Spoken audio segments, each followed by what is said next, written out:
Mr. Rotter's neighborhood. Today we're in the monkey bike arena, and John and I have tackled our first major problem with the monkey bike. If you remember when we picked this up from Tractor Supply, the customer complaints were customer return chain wouldn't stay on. Fixed chain. Okay, so that's what it says from the folks at Tractor Supply.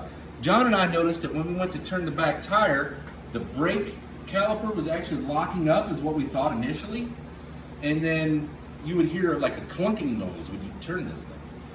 So after some serious deduction, homework, I guess trial and error and failure, and again winning later, we figured out what the problem was. Okay, so we determined that most likely what happened was when they said that the chain won't stay on, is when they started this monkey bike up for the first time, because remember, this is for people that don't have mechanical skill or knowledge.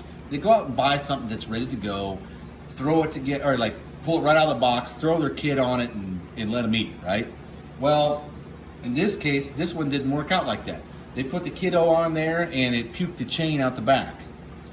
So what we determined was when they fixed the chain at Tractor Supply, what had happened was the clunking noise that we had heard when we spun the back wheel was, since it had kicked the master link out, they replaced the master link with a 41 series link.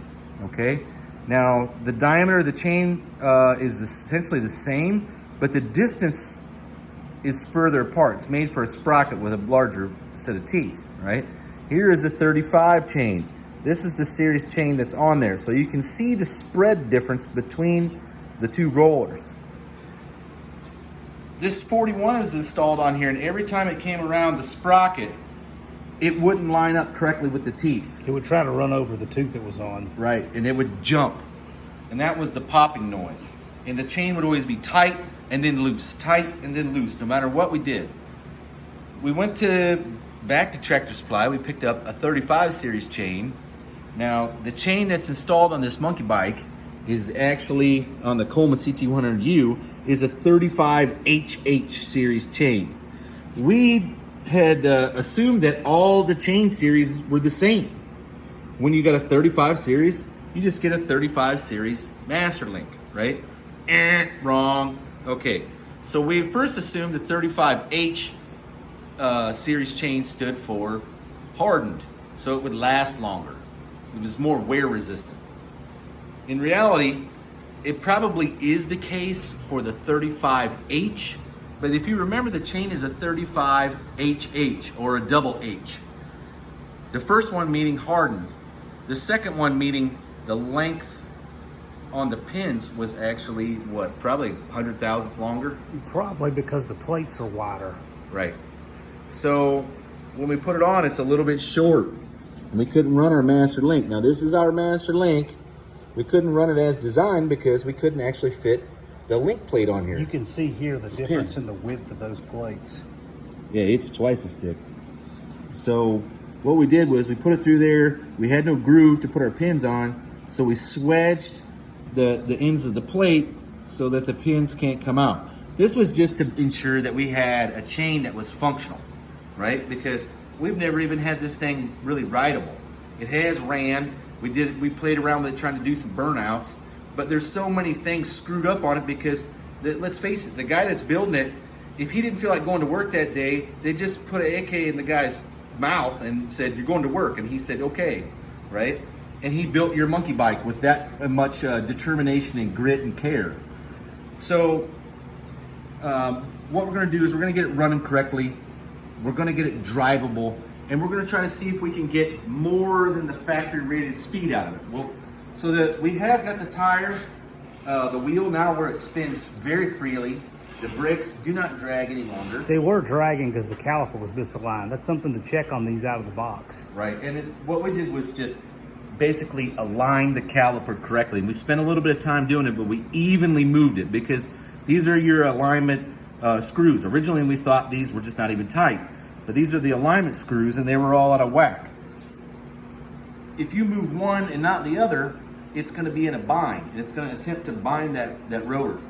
So what you want to do is move these two screws in and out evenly, right? So bottom them all the way out, and then, or you could back them all the way out, but then evenly move them in and out.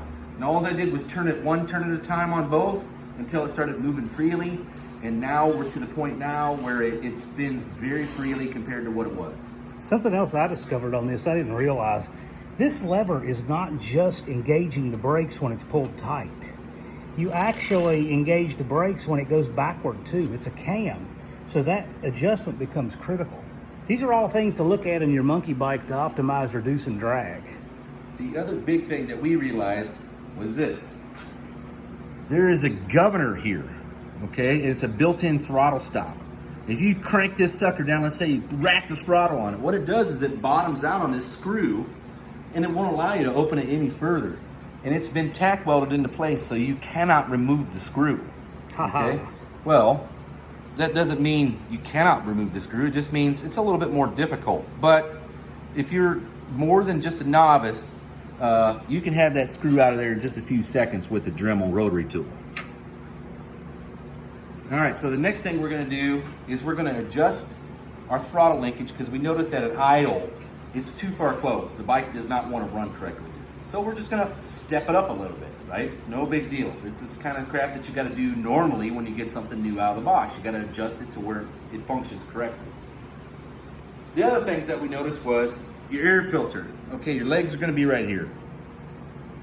To modify this, or to make this air filter functional for performance use, the first thing you do is literally, like just about anything that you own, take the lid off.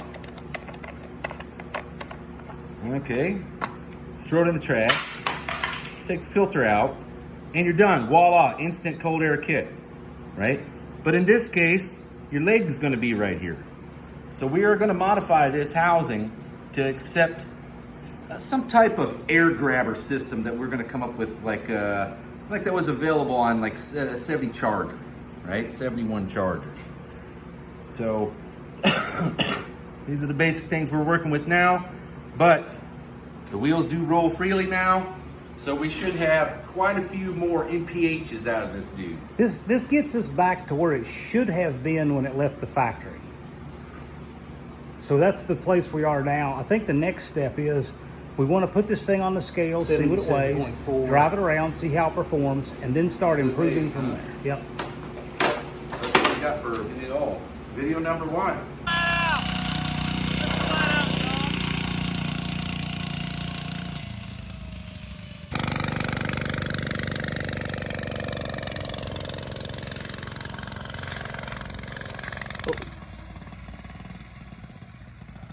What in the world? Oh, hey, and don't forget, we're having an event called the No Name Nationals. Sykeston, Missouri, September 30th, October 1st. It's at Jeffers Motorsports Park. You can pre-register on nonamenationals.com. You can even buy pre-registered spectator tickets on there. You'll save yourself $5 on the spectator ticket. At the gate, it's going to be $20. Pre-registered is $15 a day. So make sure you head on over to nonamenationals.com and get yourself enrolled.